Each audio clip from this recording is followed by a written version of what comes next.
My name's Yngve Malmsteen. Hi, my name's Christian. Jay Malmsteen, by the way. Yeah. I really want to learn how to play guitar solos. Well, you're gonna see what's gonna happen. Oh, okay. Okay, this is the fingering for A minor. If you do that very slow, it goes.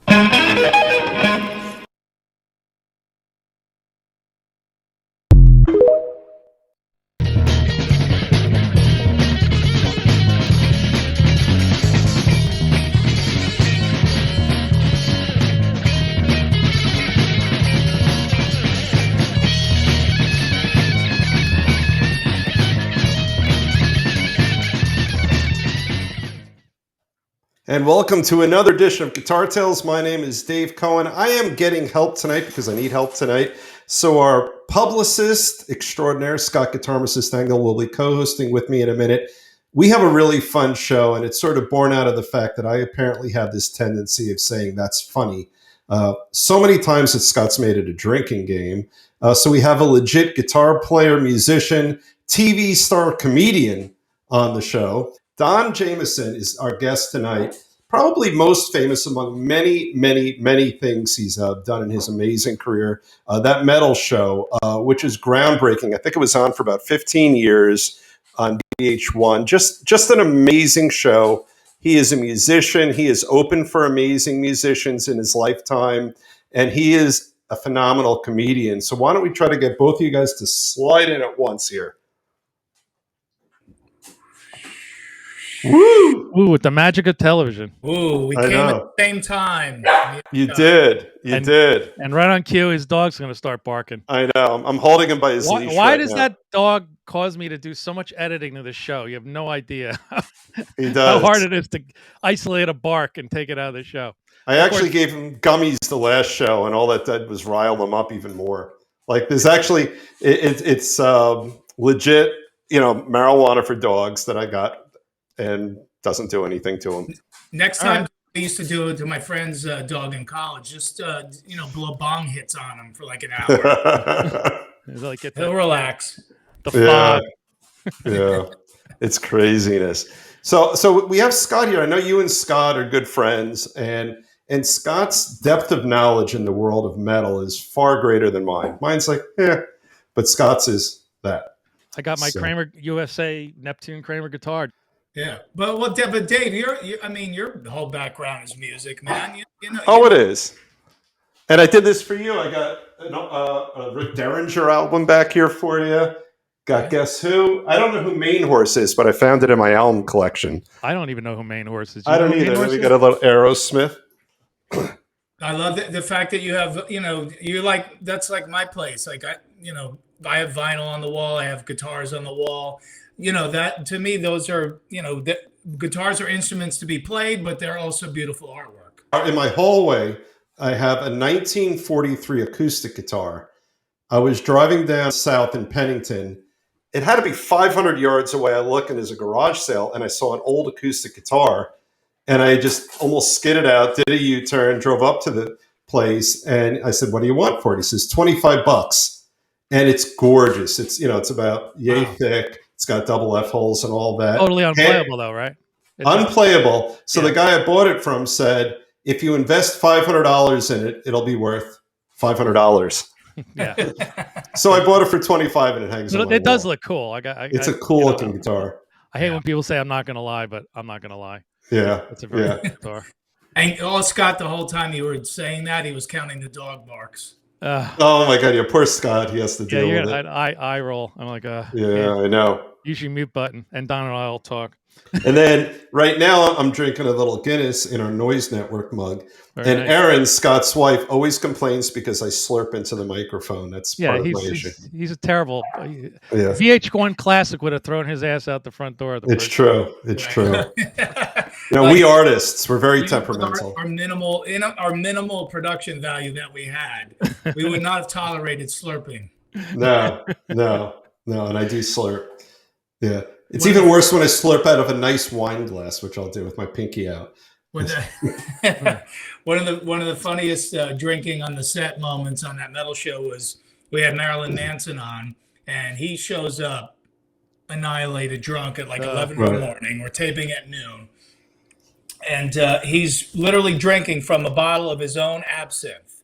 Oh no! He has his thing Mansynth, and he's drinking his own absinthe. He's wasted, and we get down on the set, and he puts the bottle. He brings the bottle with him onto the set, and the segment producer comes out and says, "Hey, we can't really have that in the camera shot.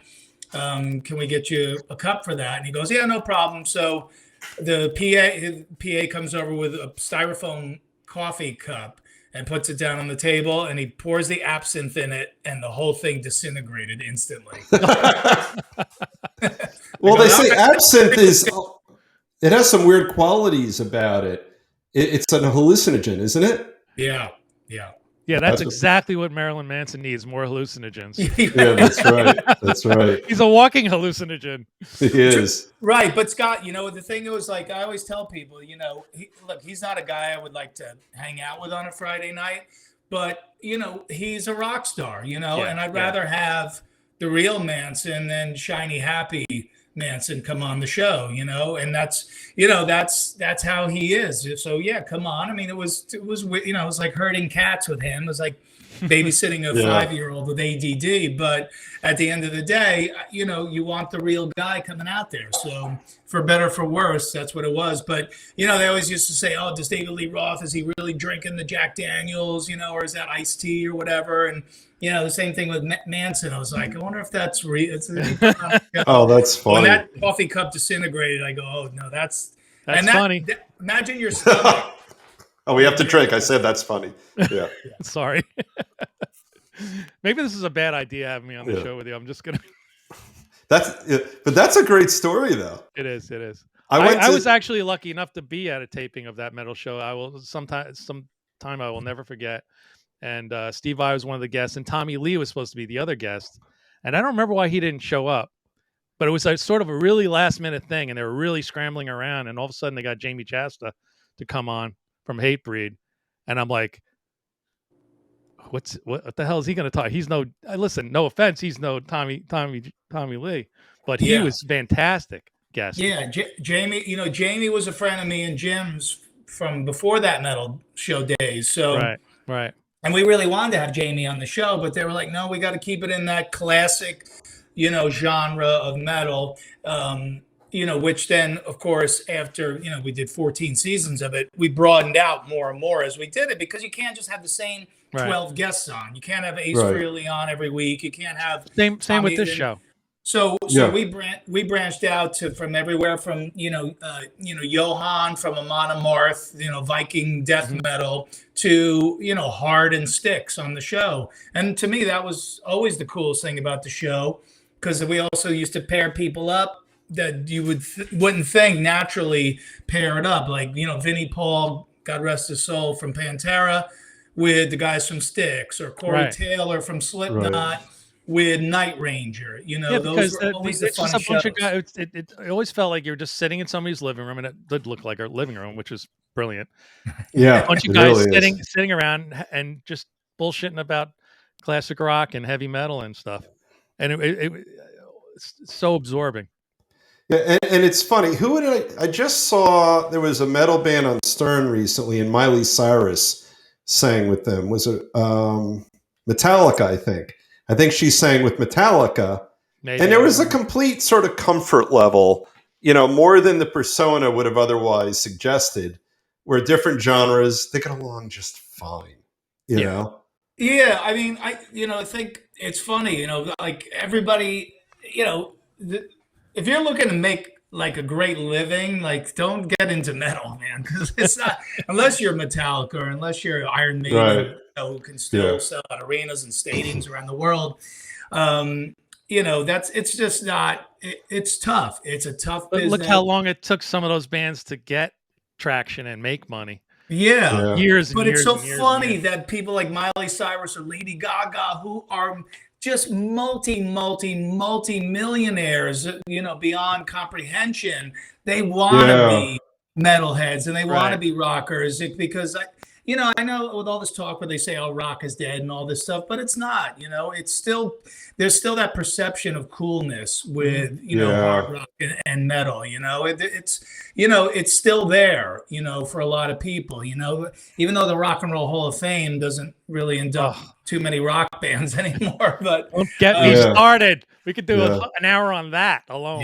Yeah. No offense to the other bands that are in there, and I know Eddie Trunk is a huge proponent of this. He gets upset every year. He gets his list and he starts losing his shit. And I'm right there with him. I mean, it's just absurd the people they bring into a rock and roll. It's the Rock and Roll Hall of Fame. Have a rap Hall of Fame. Have a country Hall of Fame. Have a pop Hall of Fame. This is the Rock and Roll Hall of Fame. Why are you bringing all these other guys into it? Right? Can we just have our thing? Right? Why is everyone to hone in that's on? what it's not even. Eddie said it. He always says it best, and I agree with him. Which is, it's not at this point. It's not so much who they're putting in because they have this agenda to do it. Yeah. But it's who's not going in because of that. That's the main problem. When Tone Loc is going to get in before Motorhead, we can't have that. It's absurd, man. It really is. It makes me crazy every year. Yeah. And I try not to let it bother me because, I have no control over it. But, a lot of the grassroots... I thought you did, Scott. There's been a lot of grassroots things online to force them to bring some of these bands in there. And I feel like they didn't really want to do it, and they sort of just got forced into it based on public opinion or whatever. Yeah, there's another option, I suppose. So, my dog's bothering me now. So I'm a member of what used to be called the American Trialers Association. I still am. We have a new name now. And there were some folks who weren't happy with the work they were doing. So people who didn't quit that organization started an entity called the National Trialers Association, similar name. And I got an invite as recently as today to join, and maybe I'll join someday. But I half wonder if there is enough motivation to try to change the Rock and Roll Hall of Fame. Perhaps there is a competing, organization. People could sit on both. People could be in both. I mean, you think about it. Like the Academy Awards, we have the Golden Globes, right? So I wonder the Emmys, the Emmys. So. Oh, there you can see my guy. There he is. He's having sex with my arm right now, literally.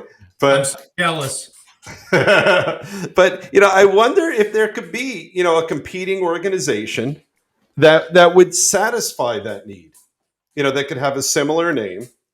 The Rock and Roll Tribute Show or something like that.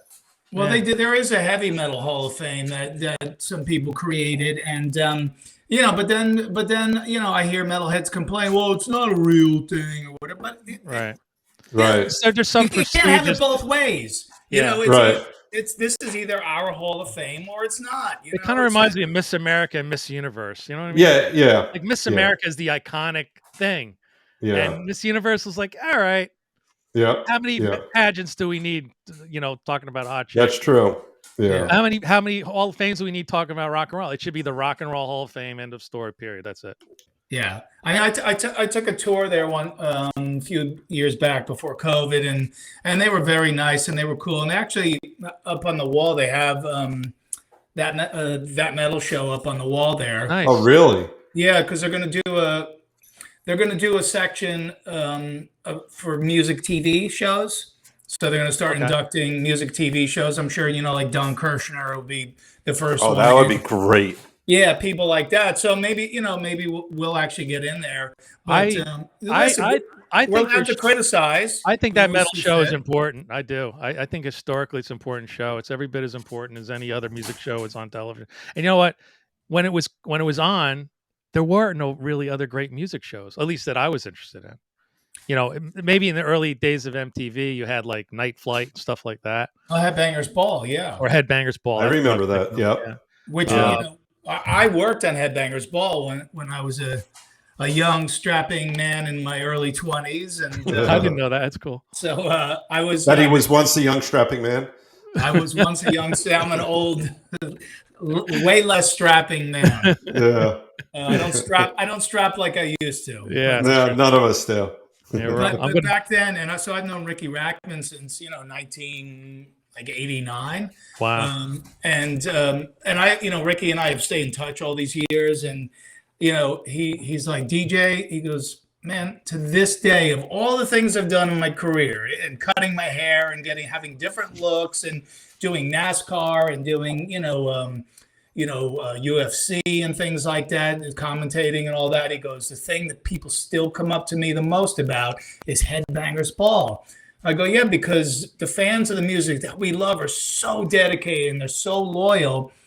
And, when Headbangers went off in 95, there was no other show that did what they did until we came on in 2008. Well, you gonna watch American Bandstand or Soul Train?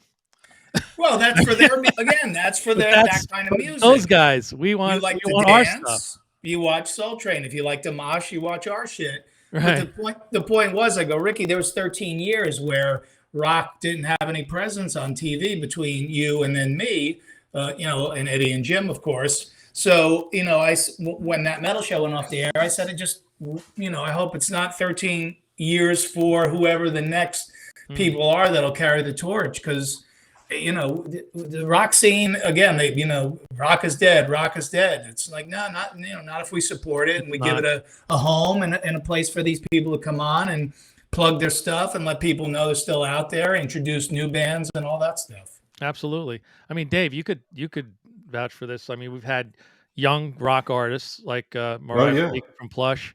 The younger kids are gravitating towards the heavy metal and rock.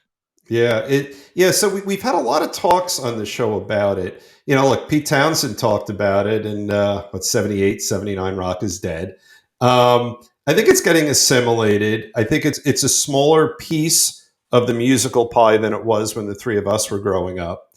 But I think it's there, and there's a really, to me, surprising reverence by a lot of young musicians for rock and roll that's been very encouraging for us.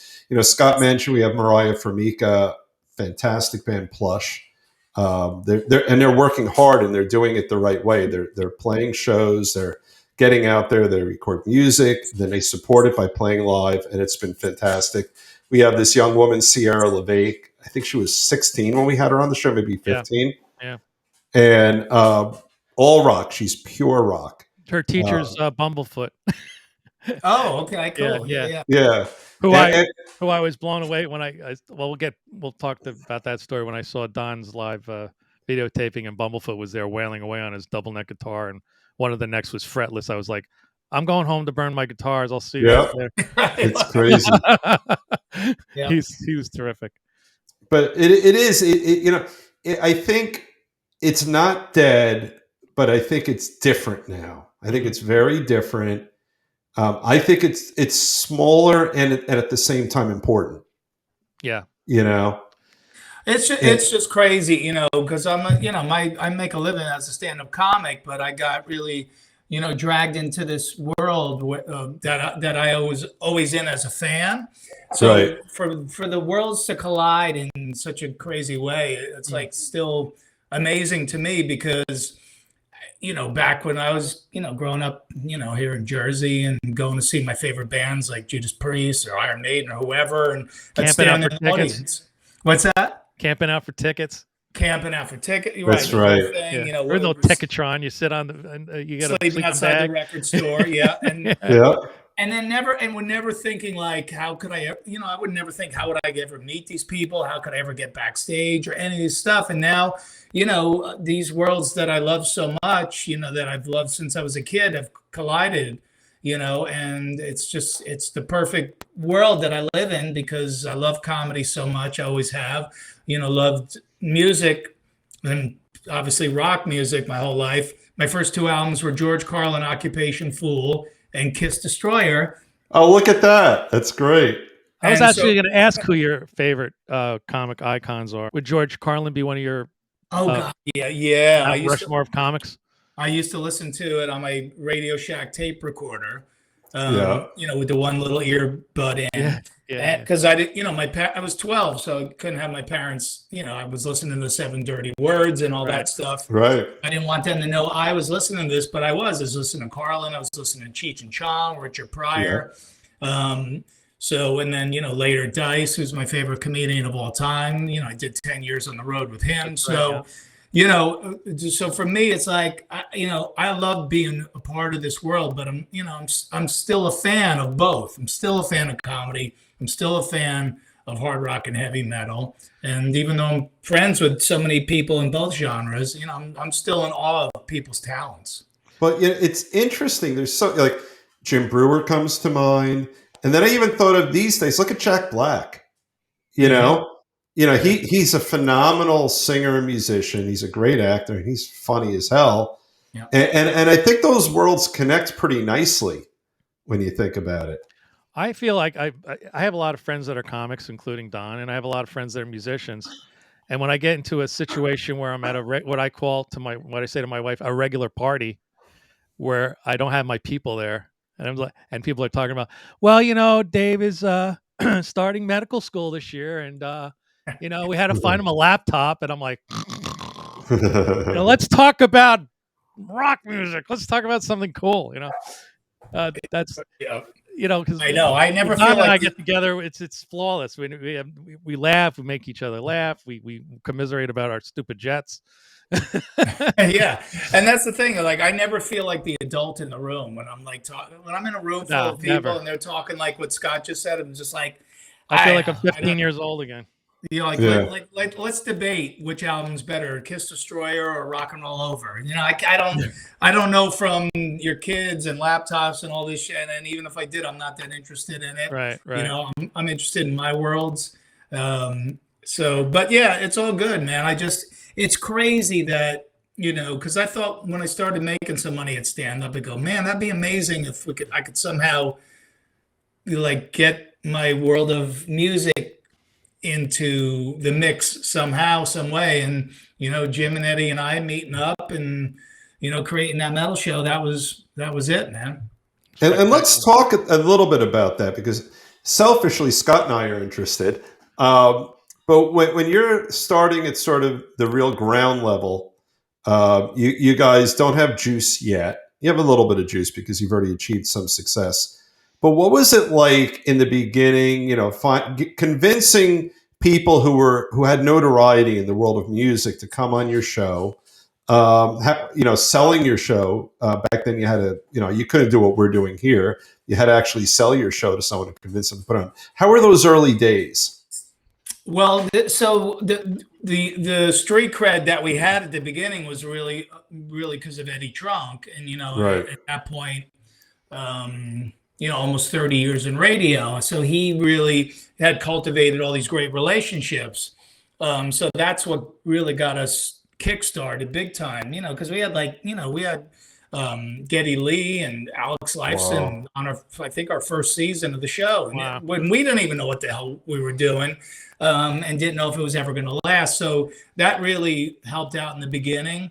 Jim and I were starting to get involved in the scene. A lot of the bands were passing around our Terrorizing telemarketer CDs and our Meet the Creeps hidden camera DVDs. So we were starting to get to know people. Yeah, we were getting known in the scene a little bit too, but not enough to call, somebody, to call, Geddy Lee and go, hey, will you come do the show?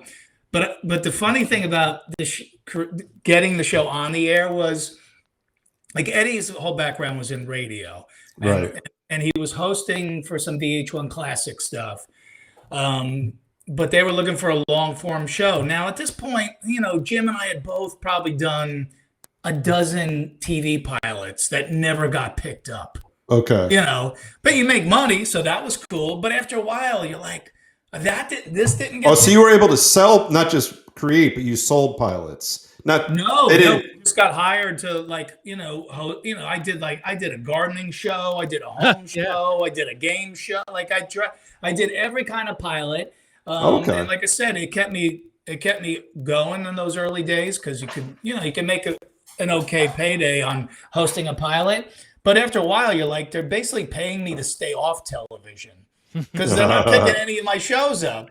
Right. So when Jim and I finally went into this meeting with VH1 with Eddie, we were just like, it's not going to happen. So who gives a shit? We walked in camo shorts and, Slayer shirts or t-shirts, completely unprofessional. And we spent the whole meeting breaking Eddie's balls the whole time because he was trying to be so professional and present himself a certain way. And we were giggling and laughing at him and making fun of him. And that's why they picked up the show. They go, listen, we don't really know your world of music like you guys do, but we love the interplay between the three of you. So we're going to shoot a pilot and see where it goes. So doing all the wrong things is what got us. Yeah. It's like the George Costanza day when he had Opposite Day, right? Yeah. There's definitely a chemistry between you guys. I mean, aside from the fact that you're all interested in the same kind of music, but Eddie's knowledge of music off the top of his head, of course, is legendary. With the box of junk and all that and trying to stump the Trump. Yeah. And he's rarely stumped. And it's not a bit. Like, he really had no idea what the question was going to be. Because I was there at the taping. I thought, oh, this is bullshit. They tell him the answers ahead of time. No, he's just blindsided with these questions. And he goes, let me think. Oh, that was 1976. And Ace Frehley was using a pink guitar because, or whatever. It was unbelievable. His knowledge of that. But then the stuff he knew, but then just in the moment he couldn't recall access it, Yeah. Because even though it's a taped entity with editing and stuff, when you're on the set and the lights are on you and the crowd is sitting there, like, there is still a certain amount of pressure, and sometimes he would just space out on something. And that was what drove him the most crazy. And so, but that's what everybody wanted when they watched the show. They wanted to see Eddie have a meltdown. Right. And what people didn't see on TV was the hours and hours in our dressing room together, where me and Florentine are just cutting the most horrid gassers of all time and not let Eddie leave the room. So, and then just, needling him and breaking his balls for hours, so that when he got on the set, he was totally raw. So when he missed a question, like, there was all that frustration came out, and it was great because it made you guys fogged his brain. No wonder he couldn't come up with it. That's right. Speaking of like pilots, was Meet the Creeps a pilot show, or that's something you guys just put out on your own? Because I think these videos are brilliant. And let me tell you, thank you, man. Depending on the right people that come over, my people, not the guy that's talking about their son going to medical school. We'll put those on and just like hang out and drink and watch it and just laugh and laugh and laugh. And I've seen it hundreds of times, and they're brilliant. And I really feel like you guys could have made a real show out of that, but maybe it was just too raw for TV.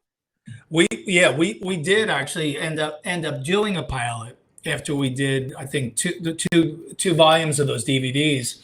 But no, the original premise was like, Jim and I were like, there's all these hidden camera shows, and of course, Candid Camera being the original, right, back in the day. But Scare Tactics and all that stuff. Yeah, and then and Punked and all that. But the thing that he and I both hated about, they're all great shows, but the thing we didn't like about those shows, or that we liked the least, was the reveal at the end. Right. Like, oh, we got you, ha ha ha, hi, I'm right. Blah blah blah, and we're like, no, we want to F with people, and then have the thing just fade to black, right, which and is nobody brilliant. had any idea, like, how did it resolve? It doesn't matter. Oh yeah, it's almost I can't believe you didn't get arrested. Yeah, almost. Well, it's like the innovation on Seinfeld. They were one of the first comedies where we didn't care about the characters. Well, they were just horrible human beings. Before Seinfeld, all the formula for sitcoms was, we will be funny, but it has a heart, and it has to resolve at the end of our 26 minutes of story time. Could you imagine Seinfeld, on a very special Meet the Creeps, Don tells Jim that he doesn't like his gas. Yeah. And then you hug it out at the end. Yeah, well, I mean, we're taking upper deckers on camera and all that stuff. I know. There's a reason we haven't. Can you explain what an upper decker is to our audience in case they're completely naive? Well, and with I'm a degenerate, so I know exactly what an upper decker is. As do I. The old school toilets are going out of style these days, but for people who do still have the standard toilet, there's on the back of it with a lid, and so an upper decker is instead of going in the regular bowl, you go up in the top part. And Which so is- then when you flush, the crap goes down into the bowl really instead bad. of, flushing out. And, we used to do that to each other on the road just to mess with each other, take an upper decker because, for like the next 10 flushes, our crap was going to, come out. And we did a segment with it. And I remember Jim's manager going, "You guys will never get a role in Hollywood if you put that on that DVD." I go, "We're not getting roles in Hollywood anyway. Put it on. Yeah, let's do it." So it's just, it's crazy stuff. And we did a pilot for Comedy Central. They had a web series for a while, and we did a bunch of pranks on there. And then we shot a proper pilot, and they gave us a lot of money to do it. But at the end of the day, once it was all put together and stuff, the woman who would give it the green light or not was like, this is like humor for like 18-year-old boys. I don't get it. It's like, well, you're not supposed to get it. You're a 37-year-old woman. Right. Look at Johnny Knoxville. Yeah. He did fine for himself, and their humor's, much of it is worse than that.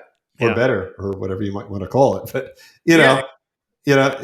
it's interesting. I guess you had the wrong recipient for your pilot because Absolutely. When you think about what those guys got away with, just as bad. I'm thinking about electrodes and things like that. Attached to the wrong place. And I love you made the Terrorizing Telemarketers CDs too. We'll chat about that a little bit. I love that too. Hysterical. And just who loves telemarketers? Nobody loves them. Target. Yeah, they really are. That was just another thing. The reason, Jim and I have had such a great partnership is because we were comics who didn't want to wait around for the industry to come to us. We're like, no, we'll go do our own thing. Yeah, this Volume 7, my God, I mean, we have 7 That's a lot of calls. us messing with telemarketers. And, this is the power of America, that we can, be middle-aged men and make a living doing prank calls. But that was just a thing where we would just mess with telemarketers to tell each other funny stories on the road. And then the light bulb kind of goes on, and maybe we should record these. Maybe we can make an album because we love the Jerky Boy. Again, the stuff we done, there was precedent to it, but we just put our own spin on things. And telemarketers are the one target that everybody hates from 8 to 80. Nobody likes telemarketers. They're obtrusive. They're crooks. They're, they're the worst people on the earth. So we, found a great target for them. And so there's 7 of them out there, which is amazing. How would you? Oh, go on, Scott. I would say I used to, for my own enjoyment, if I was in the mood, mess with telemarketers. Let them go the whole spiel. Like, oh, I want to sell your car warranty, blah, blah, blah, blah, blah. And I'm like, oh, wait. And then after a half an hour, and the guy thinks he's got me on the hook. Oh, what car was that again? Oh, yeah, I sold that like 10 years ago. Right, yeah. Hello? Now, how would you? But these Jim and Don are brutal with these. I mean, these telemarketers must go home and just like cry. Now, do they get the happy ending? Do you eventually have to call them back and kind of let them know that they were on tape or get a release, or that's all out the window? You just record it. Well, I mean, you try your best, but by law, I mean, and Dave might be able to correct me. As far as I know, in Jersey, if it's incoming, it's fair game. So it's a one party state, as I understand it. Sometimes you have to, but sometimes you got to wait a couple weeks because sometimes we get these people so wound up that they're angry for a good week to 10 days. So. We might be able to drop a video. I know you did a couple of cartoons. Who did those cartoons for you guys?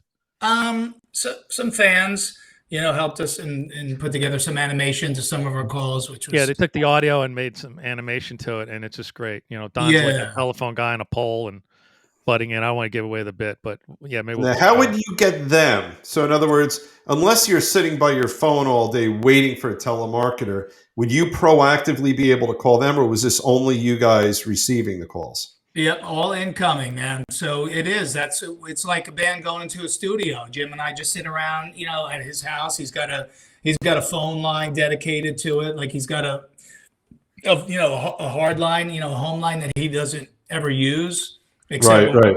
when we make albums. And there was such a long time between Volume 6 and Volume 7, and so he hadn't had the phone plugged in to that outlet. And he said the minute he plugged it in, when we said we're going to record a new one, the phone started ringing off the hook. Oh, really? These telemarketers are ruthless, Yeah. They just keep calling, and some of the same companies that have been on other albums are on the newest one. It's just different. Oh, that's great. It's just different people, because the telemarketers never last, because it's the crappiest job on earth. Oh yeah. Yeah. By the way, the big reveal right now is I'm a former telemarketer. Are you really? Yes. All right, we can't be friends anymore. You heard it here, folks. For the first when time. I was 14 years old, I was the youngest telemarketer in the country for Lawn Doctor on Route 34 in Matawan. I know exactly where that is. Yeah. And in college, I worked for a company that sold frozen meat in Freehold. So I am a twice telemarketer. Terrible. Yes. It's a truly horrible job. Maybe you're on one of our CDs. You never know. He probably is. I might be. You never know. Yeah, but it's and Jim and I just have this great. The thing with our partnership that I love the most is, like, there's no voice of reason. So there's never an idea that's too crazy, because one of us will go, I know this seems, all right, hear me out. I know this seems crazy, but what if we do this? And then the other one will go, let's do that, but then let's do this on top of it. So, there's nobody sort of going, maybe, again, like what you were saying, Dave, like, let's have a happy ending here. Let's, make everything nicey nice. It's like, no, let's be ruthless and just make great comedy, Which is there's a spot for it. Yeah. You guys went on a talk show, like a regular morning TV show, and caused absolute havoc. When you're telling this story, it's making me think, like, I'll tell you what we do. We go on the morning show and we fuck with the host, blah, blah, blah. And you guys are like, all right, I'm all in. Let's go. Yeah, people could look it up. It's you could put Don Jamieson, Jim Florentine, Kansas City news station. Because we used to, when we go play this club out in Kansas City, like, you'd get in Thursday night, and then Friday morning you'd be up at 6 a.m. The club owner pick you up. You're doing 3 morning radio shows. You're doing, and then promoting to your show. Yeah. Yeah, and it's great because it sells tickets. But by the time we got to the local TV station, it was just like, hey, let's just F around, with these people. Like, all right, what do you want to do? So we just came up with this whole bit. And again, I won't give it away, but people should watch it, because it's, but it was basically like, we'll talk about how you just got married, which he had. And then I'll confess in the middle of the interview that I had an affair with your wife while you were away. And the guy we were supposed to be on for 5 minutes. The guy sped through our plug so fast. And I'm saying, I go, hey, by the way, your front door is sticking. You might want to oil the hinges. And, don't worry, I used a condom. Like, it got crazier and crazier as the show went. How was Jim's acting? Was he good? Oh, was he great. believable? Oh, Jim is very convincing. They do another bit where I think Don is doing stand-up, and it's another hidden camera prank. It's on one of the DVDs. I think it's maybe on the third one. He smashes Don in the head with a fake beer bottle, but it looks really convincing. And people in the audience are just completely stunned. Completely stunned. It looks real. So was Jim a heckler for that bit? Or was he he's kind of like, why don't you get off the stage? No, he said you stole my. No, that's another bit. Or you stole my joke or something. The bottle one is Jim's on stage, and I go, dude, that's my joke. He goes, no, it's not. I wrote that. Oh, that's right. I go up there and I confront him, and then he has a beer bottle sitting on the stool, and he smashes me over the head with it. I know you got smashed, but I thought you were on stage. We did that at Rascals in front of a huge crowd. It was so fun because the reactions. The old Rascals in Ocean? Yeah. Wow. All right, now, did you have a reveal for that one? Yeah, because then they saw me, they saw Jim, they saw me get up and everything. But we had to reveal, but not in the edited bit. Oh, that's great. You watch the thing; it just fades to black. Yeah, they don't. I like that. Nobody off the hook. Yeah, on like camera. don't like let people try to imagine what happened afterwards. I We don't like have to that. come out and go, "Hey, wasn't that a funny joke?" Ha ha ha. So you know what it is? You're not apologizing for the humor. Yeah. Because when you think about it, when you have a comedy bit, then they have this sort of awkward resolution where everything's okay. It's almost like you're apologizing for being funny. You know?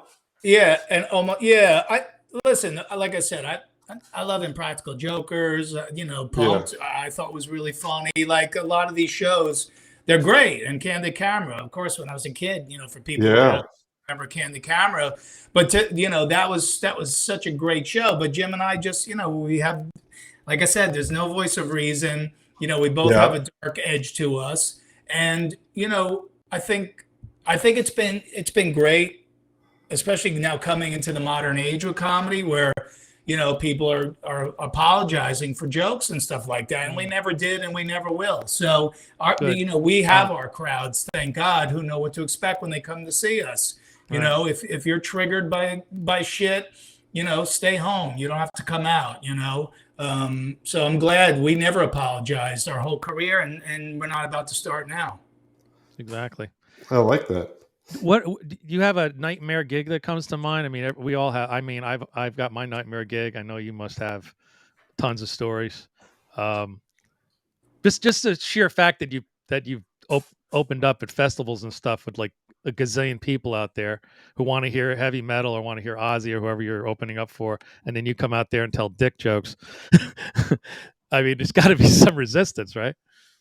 Yeah, I mean, I've done Sturgis a couple times during Bike Week, Oof. Okay. where they had no idea a comedian was going to be on the bill, and that was first time I did Sturgis. So what happens out there is when a band is playing, if the bikers like them, they wait till the end of the song and they rev up their engines. That Right. means they like you. If Okay. they don't like you, they start revving up while you're playing. Ooh. Oh.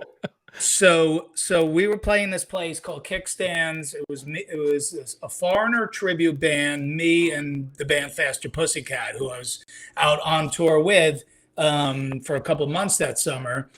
And for whatever reason, and the foreigner tribute band was awesome, by the way. But at some point, I guess they just got tired of them and they started revving up. And I go, oh my God, they're revving up on the foreigner tribute band. And these guys are great. They're going to hate my guts. Like, this is terrible. And I got, and then the bass player from Faster Pussycat would go up and introduce me every night. But he was like bombed. So he was babbling and they start revving up on him. On my introduction, they're revving up. No. Wow. I am so fucked here right now. Yeah. I got to do a half hour. So That's not a short set. No. And now I get up there and I'm like, now it's fight or flight, right? Now I got to make some big decisions here. How do I work this out? So I get up there and I see this biker. He's got his shirt off, his arms are folded. Like no way is this guy going to make me laugh. Right. And he looked exactly like Stone Cold Steve Austin. Okay. So I just went up there. I go, give it up for, whoever the foreigner tribute band is. And listen, Stone Cold, I don't care if you're going to keep your arms crossed the whole time while I'm up here. You better laugh, mother effer. I'll come down there and I'll put you in the Stone Cold Stunner and I'll embarrass you. And all his buddies are lined up and they have all their bikes behind them. Oh boy. Right. And I just started, because I'm like, I gotta do something. I was desperate. And he looked exactly like Stone Cold. It was great. Wow. And after a couple of minutes, his friends start breaking. Right. Then he looks over and sees him, and then he broke, and then it was on. And then the next 25 minutes were a piece of cake. But it was just one of those moments where, like, what do I do here? Like that could have turned into a moment of not a very good moment. But I had a sort of a similar situation with a biker dude who's really, really super scary looking. And I think I might have told the story on the show already, but we just finished covering Crazy Train. Maybe the first time we ever played it out. And I feel like I did an okay job, like get off the bandstand, this guy comes over, same thing, like, daring me to. I'm like, was I staring at your girlfriend or something? That's another problem we sometimes have. We're just playing, looking out in the audience, and hey, man, you were staring at my girl. No, I'm staring at everybody, not your girlfriend. I don't even know. Have you seen how hot my wife is? So he goes, I just want to tell you something. And I'm like, what? He goes, you made Randy proud. Oh, good. So you're not going to kill me. Great. Thanks, man. Let's go get a beer. That's good stuff.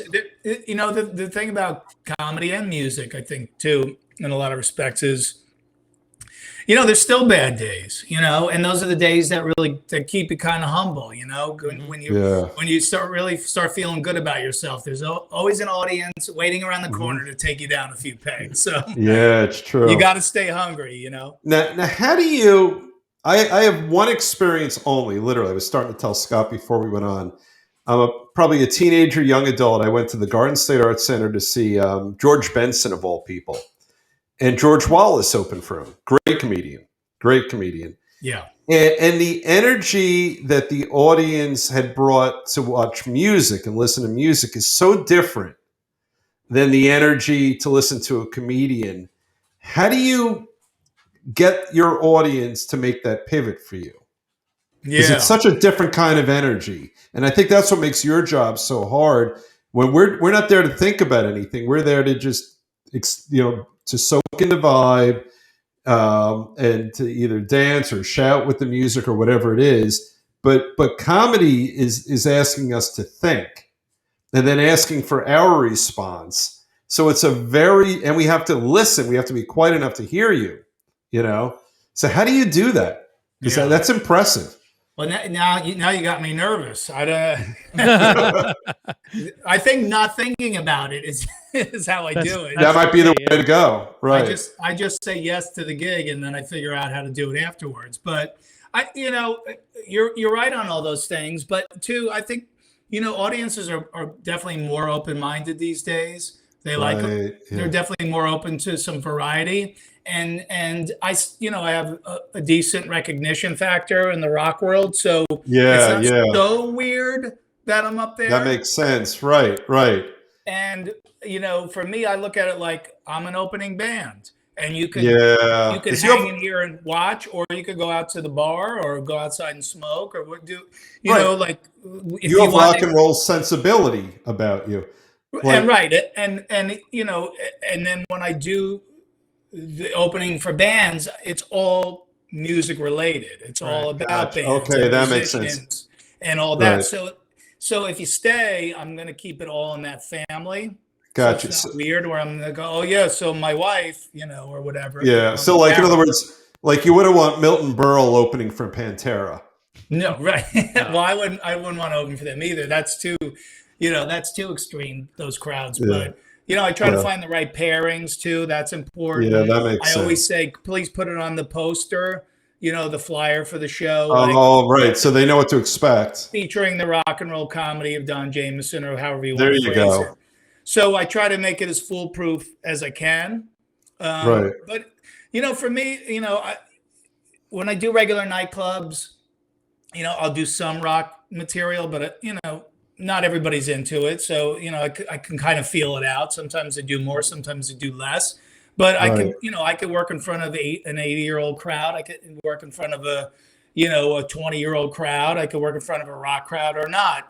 But, in front of those crowds, I look at it like the early days of, just playing doing bar gigs where you had to get up there and really be aggressive and try to get that first laugh out of these people who've been drinking all day. They don't even know there's a comedy show because you don't go, I'm going to be a comedian and now you're headlining Rascals 2 weeks later. You got to pay your dues. And I look at the rock shows like that. I come out stage and I'm aggressive, man. I'm right away, right in their face. Boom, let's go. Boom, boom, boom. And by the time they realize what happened, it's over and they're seeing their headlining band. Right. And they've had a great time. That's another good parallel that musicians and comics have. I prefer the smaller rooms over the big rooms. I feel it's more intimate. You could see the people in front of you. You can kind of interact with them and stuff. And when you're doing comedy, you could visually see people reacting directly to your stuff. Problem is, with a smaller group, you get you get your hecklers and people that want to come on stage and grab a tambourine and all that kind of stuff. And in a larger venue, you have a little more of a buffer. Yeah. Well, there was a in winter 2019. Jim Brewer, who you mentioned before, was out opening for Metallica. I was out opening for a band called Pop Evil, and Larry the Cable Guy was out opening for Styx. And I'm like, that's a weird pairing. Like Larry the Cable Guy and Styx, that's a party. I want to see that, man. But I was just so happy. Like, here's 3 rock and roll comics out there opening for bands at the same time, and it was really neat, man. There's not many of us who can do it or are crazy enough to do it. But I love the combination of the two, man. If you can make it work, it's fun. It's become a big part of my career now. Yeah, it's impressive, and I think you're probably part of a small and rarefied group that can do it. Who doesn't like Stephen Wright as an example? He doesn't fit that. No. His Andrew Dice, of course, would, because people scream for him and he has that energy. You do, Jim Brewer does, but then you get this sort of the quieter comics, the Gary Goldman. He's not going to fit that. No. He wouldn't be. He's great, but he's not the right fit for that. Yeah, correct. And listen, all these guys could do it if they wanted to, but comics tell me all the time, they go, "You're nuts. I don't know how you do that." I'm not a comic, and I think you're nuts for doing it. Yeah, you're right. And you're right. You're 100% right. Imagine. There's no reason I should be doing that, but I do, and I really love it.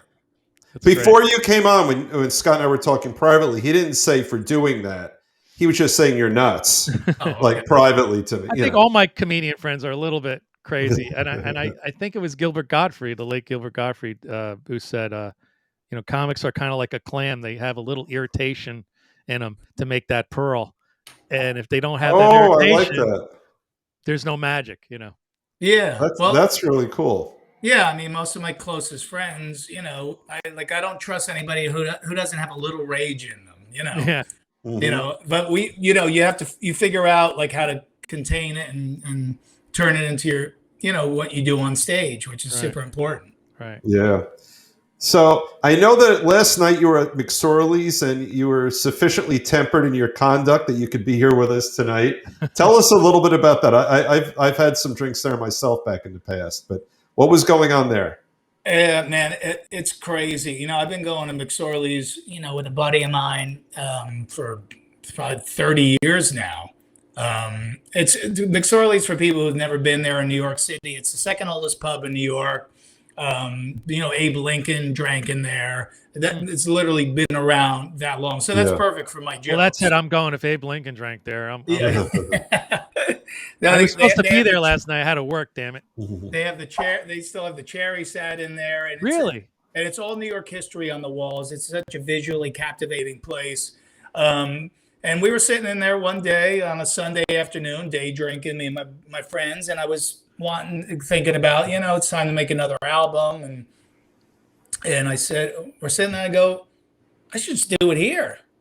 Great. We know everybody here. Everybody here knows us. We've been coming here forever. And within an hour, I had the whole thing set up. Beautiful. I came up with the name. I came up with the theme. I got the owner to give me permission to do it there for free. Because the whole theme is around Motorhead, because all my albums are parodies of rock albums. Right. And so I've been wanting to do a Motorhead one.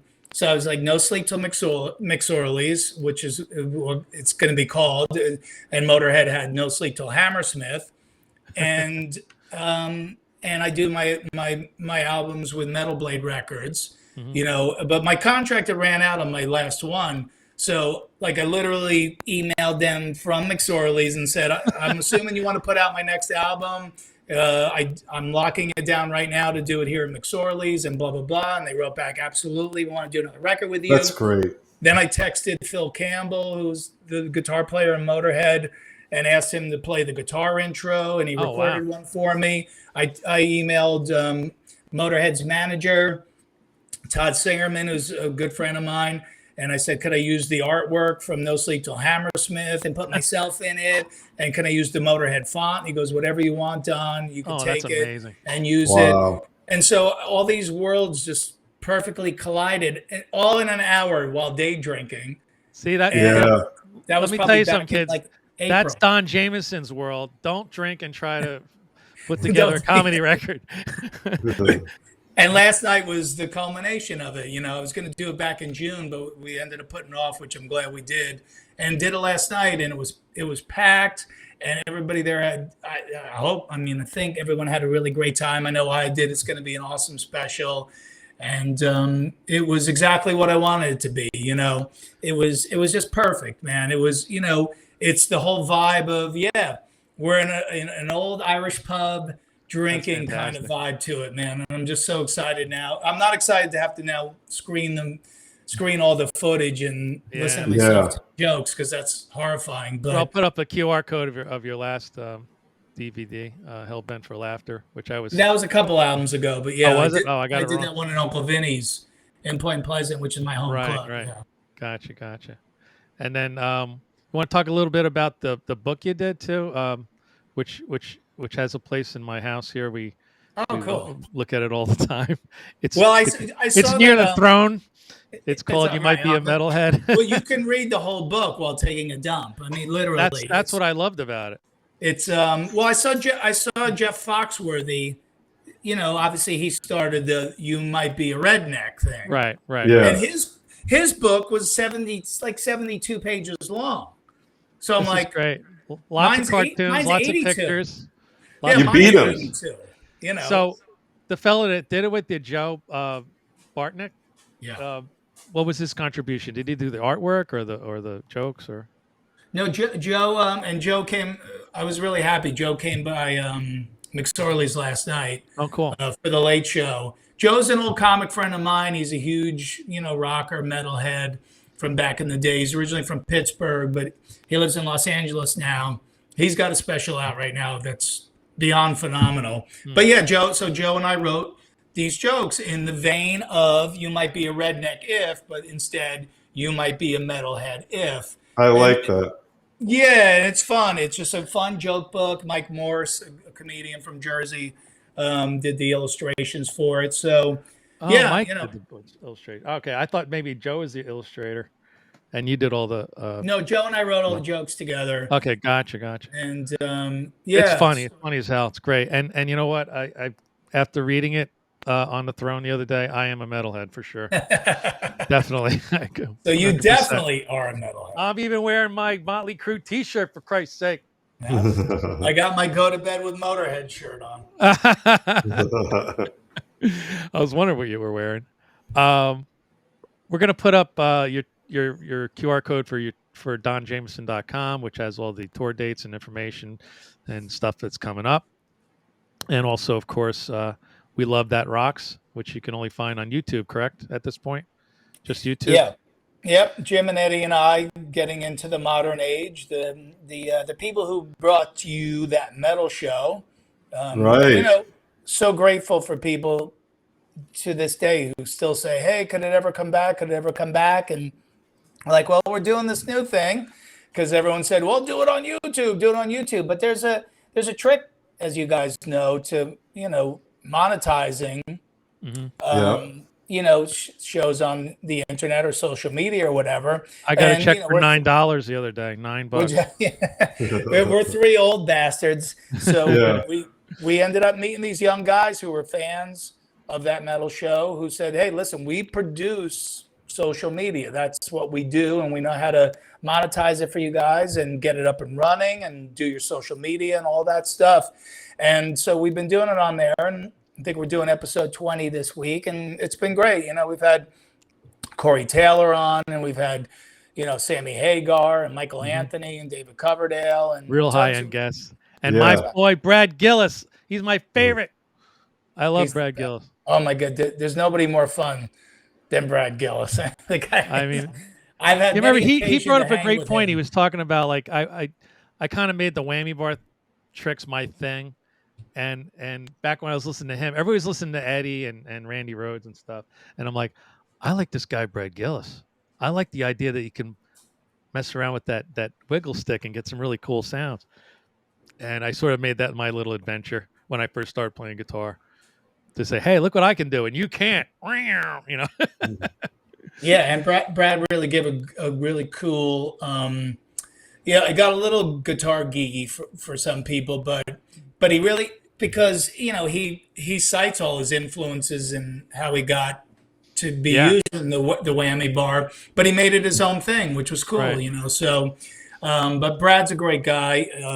He pulled me on stage at PNC during the Party Gras, the Bret Michaels Party Gras. Right. Oh, Play that's Sweet great. Home Alabama at the end. He's like, go out there and play, and I'm like, Yeah. I don't know this song. He goes, it doesn't matter. Just go out and fucking jam. So, Well, that's good. yeah. David, we hit an hour already. We did. Look I hate at that. to wrap this up, but I think we're gonna have to let Don go, and I'll have to go edit out the barking. And we didn't have too much barking. You can keep the humping in it, though. The humping has to stay. You didn't mention our sponsor, so we should do No, I know. I screwed that up. So, and also a couple of a little PSA about a couple of future shows we have, including the Eddie Van Halen tribute show that we're working on. With Phil X. Yeah, so cool. I love Phil. it's gonna be. Phil's in town. I missed him the other night. He was like, "Come on out." He's in town. Yeah, because Bon Jovi's rehearsing. But Phil's awesome, man. He is great. So we're lining up. We're doing a Van Halen panel show, and Phil's agreed to do it with us. So it'll just be a full hour. I don't about the master, and I'll probably talk about Brad Gillis, and everybody will be pissed off at me. Yeah, but I don't know if we'll be able to limit it to an hour. I mean, it's Eddie. It's fucking Eddie. Hey, we did 2 hours with Janaron and legal stuff. We can do. I know. Eddie Van Halen. Yeah, we cut it down to 2 hours, that show. I think we went 2.5 on that one. You were getting tired. Yeah, I was getting really tired. And I did forget at the beginning of the show, and right here on my computer, Scott sent me a chat reminder, and I forgot. We have a wonderful sponsor to the show. Season 1 guest Charles Larita owns Mischief Studios over in Pennington, New Jersey. He's a great guitar player. I don't talk enough about that. Charles is a phenomenal guitar player and a great songwriter, but that's what led him to open his music shop there. And he'll do repairs for you. He'll sell you instruments. He's got studio space, and he's just a great guy. So if you have ever any needs in Central Jersey, go over to Pennington. It's smack dab in the middle of Philly and New York, and he runs a really great shop over there. So we've got great things. We've got a great sponsor and more great shows coming up. And we're also streaming all our past shows every Thursday night. Yep, they all start at 7. Until we get caught up, and then we'll be doing whatever current show we're doing, we'll stream. Yeah. And we'll do, and you and I will do a couple of live shows too. Yeah, we've got our intermezzos, which are getting a lot of traction. So that's been working out great. Don, I want to thank you from the bottom of my heart for coming on. I know you're super busy, and you were super, thank God, not hungover from the McSorley's gig. I'm really looking forward to the record and the DVD, and wish you a hell of a lot of luck. And let's go Jets. That's right. Go Giants. Oh, sorry, Jets. We looked like dog shit yesterday, but listen, it is what it is. I don't live and die by it anymore, Scott. I did forever, and I just can't do it anymore. I don't have that kind of energy.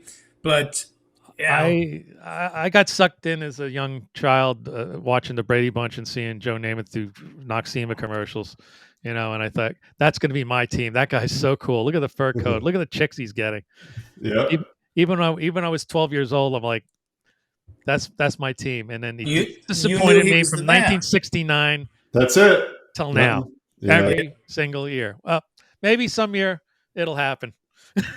I met Joe Namath once, and I guess when people go, "You ever get starstruck meeting these musicians?" And everybody go, the only person I was ever really starstruck there were actually two, and both in sports, was Joe Namath, but he was so friendly, like he immediately put me at ease. And then Tom Seaver. Wow. That reminds me, you used to do or still, maybe you still do on SNY. Do you still do any work with them? I've done a bunch of shows with them, and I hosted a series called Beer Money for a couple of years, and that's how I met Tom Seaver, because they would give me the SNY suite for a couple of games. I see. And Tom came in one day with a case of his wine, because he has Tom has his own wine, so he came in, and I was with Eddie Trunk, who's a big Mets fan also, and he goes, oh my God. And for Eddie to freak out over anybody was crazy. And I go, what? He goes, Tom Seaver just walked in. I go, really? He goes, yeah, he's right behind. And I turn around, and he's standing right there. Now, if And I was Florentine like- said that to you, you wouldn't turn around. You know he was full of shit. Right, exactly. Yeah. Yeah, But if Trunk got excited, you know it's real. If you ask Jim Florentine where the bathroom is, wherever he points, go the opposite way. That's great. That's great.